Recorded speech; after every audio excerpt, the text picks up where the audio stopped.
Hai semuanya, perkenalkan nama saya Shalomita Hukom, mahasiswa keperawatan dari Universitas Kristen Indonesia Maluku. Di sini saya akan menjelaskan tentang anatomi dan fisiologi sistem respirasi. Pengertian respirasi adalah berperan dalam keseluruhan proses terjadinya pemindahan oksigen dari atmosfer lingkungan luar ke dalam jaringan tubuh yang bertujuan untuk menunjang proses metabolisme sel dan homeostasis serta mengeluarkan karbon dioksida atau CO2 dari jaringan tubuh ke atmosfer sebagai sisa dari oksidasi. Proses metabolisme sel memerlukan O2 terus-menerus sebagai penghasilan energi. Sistem respirasi juga berperan dalam menjaga homeostasis kadar CO2 dan O2 tubuh. Selanjutnya teman-teman, di sini terdapat sistem respirasi. Yang pertama dari produksi rongga hidung. Rongga hidung memiliki selaput lendir yang berfungsi untuk menangkap benda asing yang masuk melalui saluran pernapasan. Di dalam rongga hidung terdapat beberapa struktur penyusun, yakni kelenjar minyak, kelenjar keringat, rambut pendek, dan tebal untuk menyaring partikel kotoran, dan konka yang berfungsi menghangatkan udara yang masuk. Yang kedua, faring. Faring atau tekak adalah organ sistem pernapasan yang terletak di belakang rongga hidung dan mulut. Faring tersusun dari otot lurik dengan panjang kurang lebih 4 cm. Yang ketiga, laring. Laring atau pangkal tenggorokan memiliki katup yang disebut epiglottis yang berfungsi mengatur jalannya makanan dan udara pernapasan agar sesuai dengan salurannya masing-masing. 4. Trakea. Trakea atau batang tenggorokan adalah organ sistem pernapasan yang berupa pipa dengan panjang sekitar 10 cm.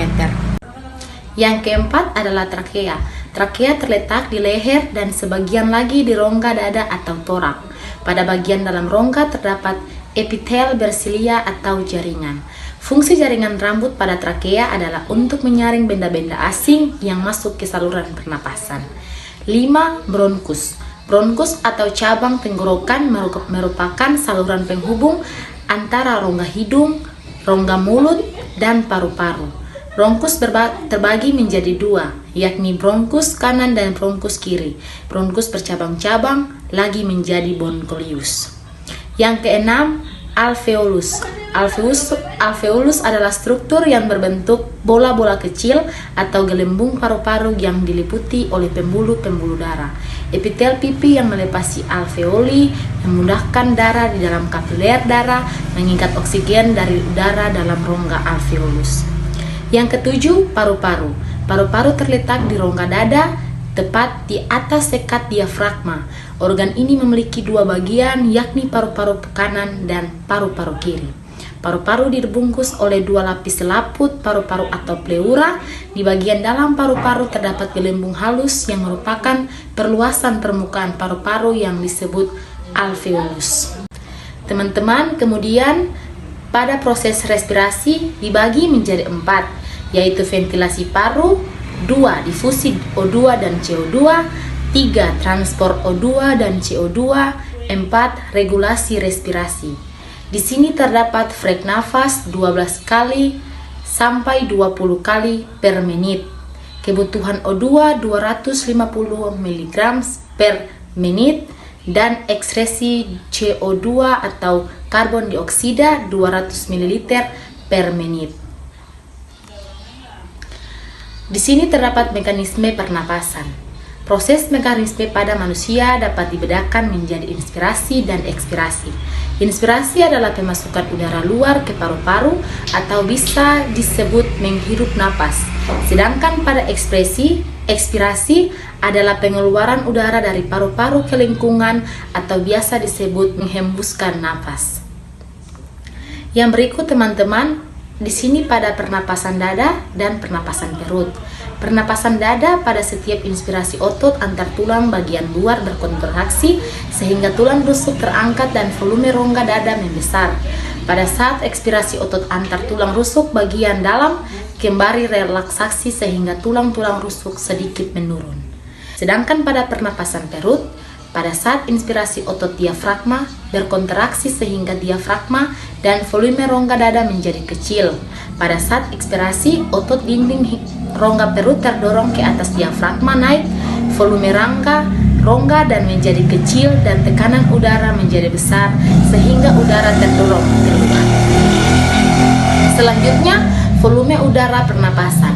Pada pernapasan biasa orang dewasa, udara masuk dan keluar adalah 0,5 liter. Udara sebanyak itu disebut udara pernapasan atau udara tidal. Setelah kita menarik napas di dalam-dalamnya, udara yang masuk ke dalam paru-paru disebut udara komplementer. Kemudian setelah mengeluarkan napas biasa dan kita dapat menghembuskan nafas sekuat-kuatnya, udara yang masih dapat kita keluarkan disebut udara suplementer atau udara cadangan.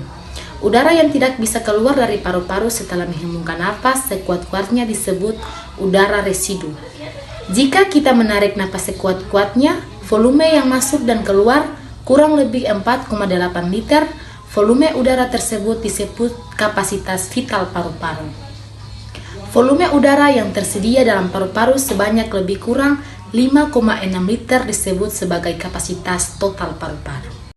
Teman-teman, selanjutnya di sini ada proses pertukaran gas di dalam tubuh. Ada terbagi beberapa poin. Yang pertama, poin A, tekanan oarsial gas yang tergantung pada presentasinya dalam seluruh bagian udara. Semakin tinggi tekanan parsial, maka semakin cepat perfusi berlangsung. Yang B, permeabilitas epitelium membran respirasi. Semakin permeabel membran, semakin cepat proses difusi.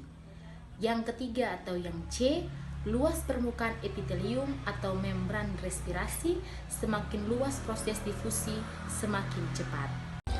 Yang keempat teman-teman, kecepatan sirkulasi darah di paru-paru atau insan. Semakin cepat peredaran darah, proses difusi semakin cepat. Kemudian pada gangguan sistem respirasi ada terbagi menjadi 5 poin.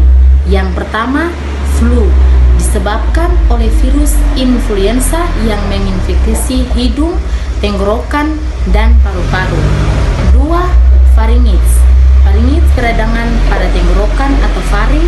Keluhan ini disebabkan oleh infeksi bakteri maupun virus. Dan yang ketiga, laryngitis, peradangan yang terjadi pada laring atau pita suara. 4. Asma. Asma gangguan respirasi yang ditandai dengan peradangan pada saluran pernapasan. Dan pada yang poin yang kelima yaitu bronkitis, terjadi ketika saluran yang membawa udara ke paru-paru atau bronkus mengalami peradangan.